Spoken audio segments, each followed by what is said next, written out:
what the Boule does is to know who the members are. And this is a small list of men that belong or did belong to the Boule. Dr. W.E.B. Du Bois, author, professor, and activist. Dr. Martin Luther King, civil rights leader. Ralph Bunche, ambassador to the United Nations. Andrew Young, mayor of Atlanta, ambassador to the United Nations and civil rights leader. Douglas Wilder, governor of Virginia. Thurgood Marshall, Supreme Court Justice. Eric Holder, Attorney General of the United States under President Obama. John Lewis, a congressman from Georgia. And Kenneth Chenault, who was the CEO of American Express. These are African American leaders. They come from all walks of life, from politics, government, education, and business. They are called the gatekeepers of the African American community. I will read that the Boule was only open to men, college-educated men. The Boule only accepts membership from men who are already successful in business. They don't have chapters on college campuses. However, they have a congenial relationship with black fraternities. As in, they are very welcoming to members of Kappa Alpha Psi, Omega Psi Phi, Alpha Phi Alpha, Phi Beta Sigma, and Iota Phi Theta. So these two business networks, the National Negro Business League and the Boule, were established to help African Americans network in business, commerce, education, politics, whatever the case would be, because the established white associations were not available to them. They were not open to them. The distinction should be made. Now, she set up a thesis and a premise that is clear. First of all, you had to be a successful business owner to even be a part of this thing. Then she's pretty much saying all the other fraternities that's connected to Howard University and maybe some other ones, they are accepted by the main one, the Boule. And so her premise is that they just help individuals network, when she admits that Boule means the advisor to the king. Now, what is you advising this king about? Because she want to go into the gatekeepers. The gatekeepers, she said, allows people to come in and to go out, and it controls, the coming in and going out. But the thing about what she don't understand is what the scriptures say. Now, she bring out this chapter, Isaiah 20, about how Hezekiah was drugged to Babylon into captivity and slavery. But she connect that to us, not knowing the whole Bible is about the situation. And so we're gonna go into the scriptures and see exactly who God blames for the downfall of his people. Not only the enemy. See, that's another thing. She said the enemy is the main one to blame. Well, see, that's already established that we got an enemy. But it's not just about the enemy. It's gatekeepers to the enemy. That's what we saying. We not saying that we giving the enemy a pass. We saying it's gatekeepers to the enemy, and the Lord saying it's gatekeepers to the enemy. Look at what the Lord said. Let's go into his operation. Okay, here we go. And we're gonna use Jeremiah 14 because it's specifically talking about these dudes. Look at what he said. And tribe of Judah is the descendants of slaves here in America mainly. It said Judah mourneth, and the gates, what does it say? Gatekeepers, and the gates thereof language. They are black unto the ground, and the cry of Jerusalem is gone up. Okay, the gates. See, the gates thereof language, saying that the gatekeepers is not looking out for the people, and the leaders of the tribe of Judah and the so-called descendants of slaves, they not looking after the people. They being a advisor to the king, protecting the king. They being a watchman for the king. See, now let's go to Isaiah, the book she like to go to, Isaiah. But we're going to go to chapter 9 and 16. Look at what it says. For the leader of this people caused them to err, and they that are led of them are destroyed. You see, they leading people to follow they gatekeeping ways. You see, they not motivating you to find out who you are in your history and to try to help your peoples. They want to just be the advisory to the king and get along in the king's kingdom. They're not talking against the king's kingdom. They want to help the king's kingdom. They want to be advising the king. See, what are you giving the king advice for? Because that advisor is talking about you giving him advice. You're not just worried about who coming in and who going out. The gatekeeper we gonna get over that. The name of the fraternity is Boule, meaning advisor. They giving advice to the king. What advice is they giving to the king? See, they telling this king, you need these Negroes doing this and these Negroes doing that, and they helping this king. And guess who was the king, the advisor to the Greeks, or blocking the Greeks from taking over the Persians? Mordecai. Look at what he said. They say the king's servants, it's in Esther 3 and 3, the king's servants which were in the king's gate, said unto Mordecai, why transgressest thou the king's commandment? So Mordecai was the gatekeeper. But let's go to the previous chapter, because Mordecai was the advisor to the king. What was he doing when he was the advisor to the king? How did he help the king? Okay, I'm thinking it's in this first second chapter. Okay, here it is. I'm thinking we getting now, because let's see here. We might. Okay, here we go. Verse 21. Here we go. This is what these gatekeepers and these Boule members are doing. It say, in those days, while Mordecai sat in the king's gate, two of the king's chamberlain, Bigthan and Teresh, of those which kept the door, were wroth, meaning they was mad, and sought to lay hand on the king Azarias. So this is the role of the gatekeepers. This is the role of the Boule. You is not finna lay hand on this king.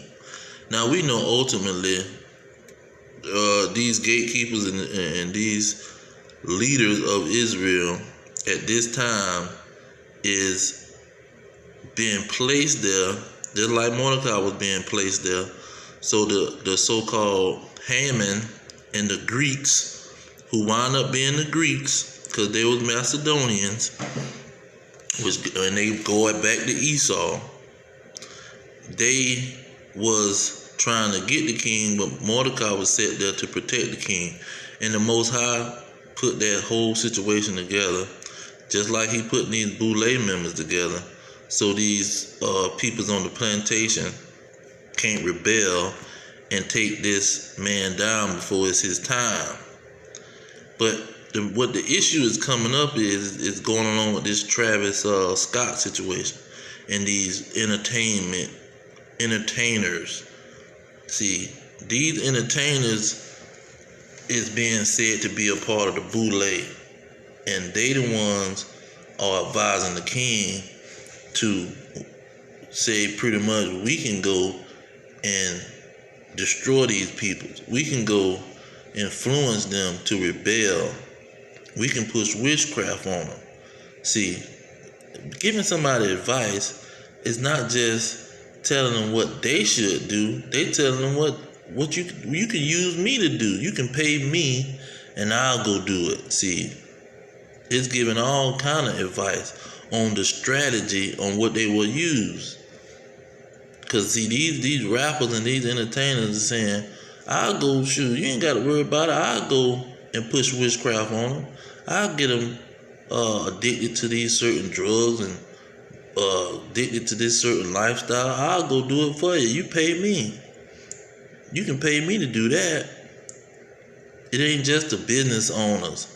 It ain't just the politicians and people of important so-called high status. It's these poor, broke rappers or Negroes in the projects that they go to the king and they say, I'll be a gatekeeper. I'll be an advisor to the king.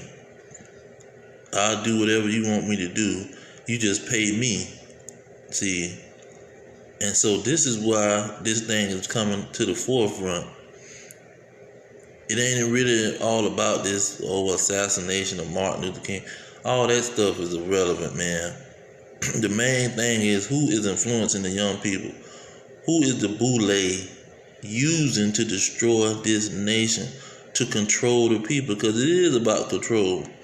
Because they're going to advise the king and give advice to the king on what he should do with these people and what they trying to do. Oh, we hear some people. Yeah, we hear some people trying to lay hands on the king. We hear some people trying to, unite. And when they unite, they might be able to get all of the people to rebel and go against what the king got going on. Because that's what they just said to Mordecai. They say the other servants said to Mordecai, why you ain't doing what the king told you to do? See, because Haman, he was these red dragons. Mind you, when you look at this whole scenario of Mordecai being the gatekeeper to the king, the advisor to the king, the Greeks, which this fraternity is trying to be a part of, they was trying to overtake the Persians. And so these Greeks couldn't do it because Mordecai was in there. And Mordecai told Esther, and Esther told the king, and they went and hung the two people that were trying to lay hands on the king, Salaki, to the king. So you see the important role. Now the Greeks learned the lesson with this. They learned the lesson where you don't let this advisor to the king, or you don't let these people have access to the king like that. You need somebody in there guarding the king and advising him on his adversaries. Now, let's get that real quick because I want to bring that part out. I think it's 6. Oh no, it's 7 and 6. But see, they get caught up on who got the power. We know that the so-called white man got the power, and this is who he is right here. This is his forefather Haman. It say Esther said the adversary, meaning in the Hebrew, Satan, the enemy is this wicked Haman. See, they are the wicked. They are the enemy of the nation of Israel, the blacks, Hispanics, and Native Americans. Then Haman was afraid before the king and the queen. See, Haman wound up being killed, hung, and all of his family. So this went down in history, and it sure wound up to be that even though him and his family got hung, and they was trying to eliminate also the Israelites, the blacks, Hispanics, and Native Americans. They was trying to exterminate them in this situation. The Greeks, or the Edomites, who wound up being the Greeks. They were trying to exterminate Mordecai and his peoples, Esther and her peoples. But Haman, he pretty much knew Mordecai was that gatekeeper, and he was trying to get rid of him. But now the tables is turned. The blacks, Hispanics, and Native Americans, they trying to get the king, and Haman is the gatekeeper. I mean, not the gatekeeper, but Haman is the one, is the king this time. See, Haman and his people is the king, and the gatekeepers for the Israelites is their own peoples, protecting Haman and his people, so nobody can lay hands on them. Now that's the setup. That's the situation. Now let's look at it. Let me get one more. Let me get second Esdras. Oh, Maccabees chapter 1, I think in 11. It's saying there came out of them a wicked root, Ananias, surnamed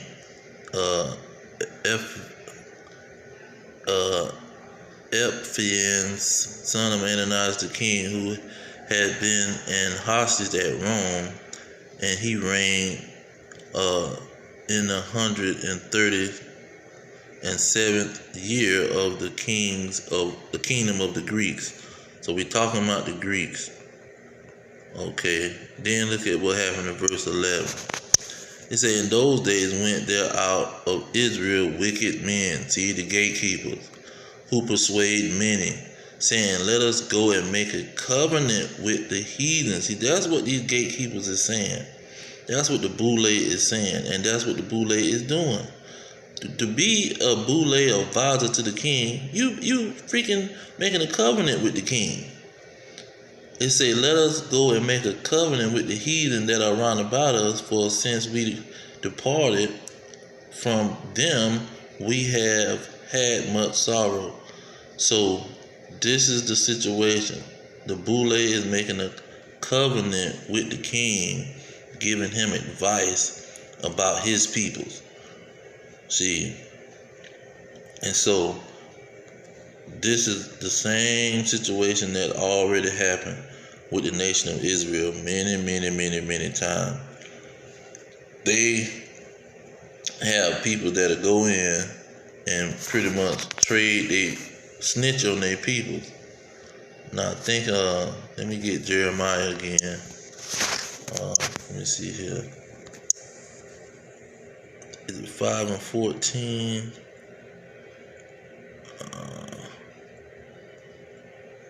Cause I want to get this one. This is a good one too. Hold on, let me find. Okay, I was right there. It said, for among my people are found wicked men. They lay wait as he that setteth snares. They set a trap. They catch men. See, this is what the Boule is going to do. They going to lay a trap and say, we just here to help people network in business and commerce and give them some kind of network where they can be successful in business. We don't got nothing to do with the king. We don't got no power to control our peoples, and we don't got no power to tell the king anything. See, that's what they do. But when they got all the power. See, that's what Haman understood about Mordecai. That's why he wanted to exterminate Mordecai and his peoples, because they was the gatekeepers to the Persians, and they wanted to lay their hands on them Persians. They eventually laid their hands on the Persians. Let me get that real quick, since we talking about them. They eventually laid their hands on the Persians. It said, and it happened. After that, Alexander, son of Philip the Macedonian, who came out of the land of Shittim, had smitten Darius, king of Persians. See, they eventually did that, and they became the Greeks. And it's not a coincidence that this same situation is being brought up, and it's called, when it comes to the nation of Israel, they call themselves a Greek fraternity. When the Greeks and the gatekeeper and a advisor to the king was a major situation. When the Greeks, when the Edomites who became the Greeks, overtook the Persians, when the Israelites was a gatekeeper. And now again the Israelites is a gatekeeper, but the king is now the Greeks. And they even calling themselves, the gatekeepers calling themselves the Greeks, to let it be known, we was the gatekeepers that kept out the Greeks at one point in time. Now we the gatekeepers to advise the Greeks and to protect the Greeks. And see, that's what these people doing. But they think they just a part of a fraternity, and they go dress up in nice clothes and go to a dance where it's no danger and a bunch of niggerdom. But see, why is it so bad in all these neighborhoods when it comes to the blacks, Hispanics, and Native Americans? That goes back to Deuteronomy 28 and 16 and 17. You will be cursed in the city. That's a major prophecy about the nation of Israel. They will be cursed in the city. And in America, you have examples of many communities. And just like what she was saying, when she drive through all these communities, everything looking nice. And then when she get to the so-called black community and the so-called Hispanic community, it's a hot mess. It's like a war zone. It's cursed, because they are the Israelites. They are the Israelites. When you look at Deuteronomy 28 and 46, it says this is going to be on your children forever. It's going to follow your children. See? And so that's why they in this situation. It ain't because they need to go and hang out with the Boule and learn how to be good citizens and advisors to the king. That is not why they doing bad. They don't need education other than to know who they are. And that's the main reason the Boule is set up. So just in case these people find out who they are, we got y'all. And y'all gonna be the first one to tell us. And that's another thing. See, them the buzzers is the one going to the king and advising the king what to do with these Israelites who waking up and finding out who they are. Because she know, she's trying to make a hint to it about Isaiah and 20, but she knew what was going on, and she trying to hide it, because them jokers know. They just want to be advisors to the king. Just like when we took over, look at them. He said in those days went there out of Israel wicked men. Them wicked men knew. They knew the whole situation. They weren't ignorant. They just wanted to make a covenant with the heathen. And see, that's what these people do. That's why she say, this fraternity is for all humans, but especially the African American. See, she know, but they want to make a covenant with the heathen. And that's not what you're supposed to do. Look at Jeremiah. Let's go back to Jeremiah real quick. Salaki. It says, thus says, this in verse 2, thus says the Lord, learn not the way of the heathen. So you don't supposed to learn none of the heathen ways. You're not supposed to learn none of the heathen ways. Let's see here. Let's get this. It said, envy not the oppressor and choose none of his ways. See, but that's what these people are doing. And they sitting around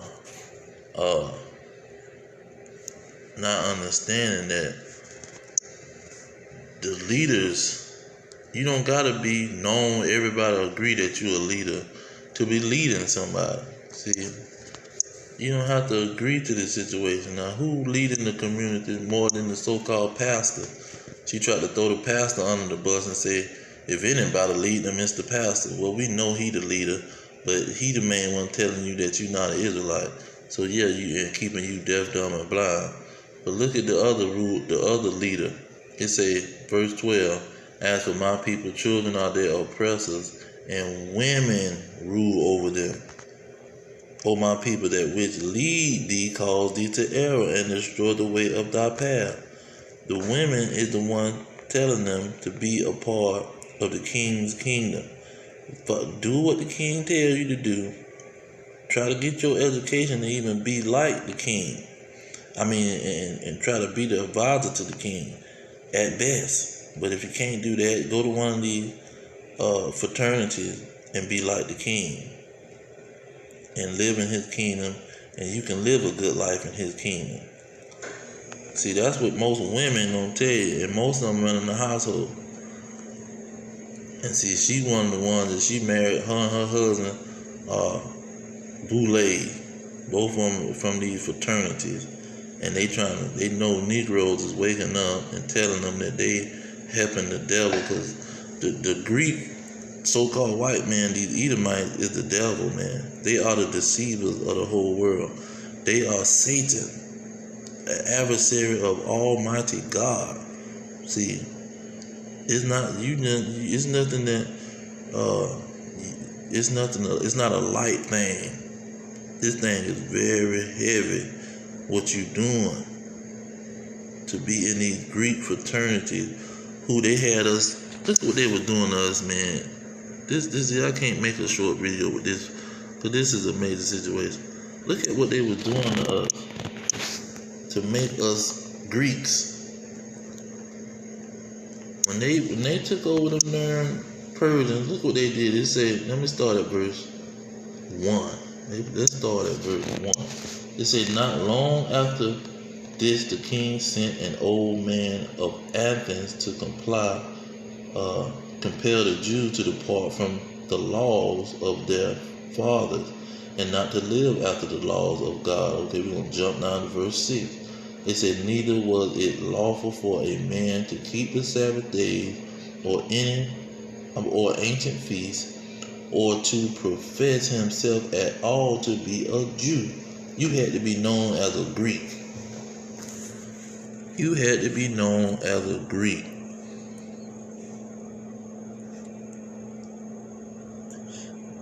And look at what he said. Verse 9. It said, whosoever would not conform themselves to the manner of the Greeks shall be put to death. Then might a man have seen the present misery. See, this is what they did to us. That's why when you get to the New Testament, it's calling people Jews or Greeks. It's isolating, forgetting every nationality and nation in the world and just saying Jews and Greeks. Because he was talking about the Greeks that went back to the nation of Israel, that was under that law, that you couldn't profess to be a Jew or Israelite. And that's what's going on here in America. We was all Gentile. The advisor to the king and the Boule was helping us be distracted. So it started mainly in the 90s, because that's when